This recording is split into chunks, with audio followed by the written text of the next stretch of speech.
Dooby-dooby-dooby-dooby-doo. La la. Well, hello again there, my lovelies. This weekend, my friends asked if I wanted to go with them to the movies. And of course I said yes, because I'm totally into things like cinematography and finding hidden meanings in movies. The movie we went to see was about emoticons, and it was really great. And I'd say about halfway through, I totally just started to swoon all over the place, because my favorite actor was in it. And he's my favorite actor because he reminds me of my favorite library test, the CRAAP test.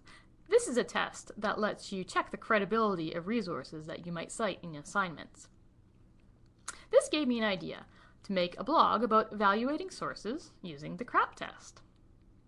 So, every time you try to cite a resource in an assignment, make sure you first run it through the CRAAP test to check if it's a good resource to use, or maybe something you'd rather leave out of your assignment. The first thing you want to check for is currency, or the date of publication. If you're trying to write about very cutting-edge research, make sure you look for more current articles or resources instead of older ones that may not be so accurate. However, if you're trying to cite something like a formula, it may be okay to use slightly older information. Always check the relevance of any source. If you're writing about dogs, make sure that your papers are about dogs and not about something like cats.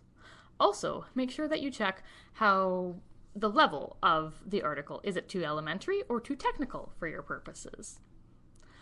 Always check to make sure that there's a good authority writing the source. Something like a scientist or a researcher, maybe a business or an NGO or a government, and even a librarian. These could all be great authorities or authors on papers which you may want to cite. Checking the accuracy is also important. Make sure that there's no spelling errors, grammar errors, or math errors. Also, verify any claims that you find in your source using other sources to see whether or not they're accurate. Lastly, check the purpose. Does the author have some clear biases? Are they expressing an opinion, or do they actually have some facts in their article? Well, if you enjoyed this video, give it a thumbs up. If you have questions, visit me at the Engineering Computer Science Library.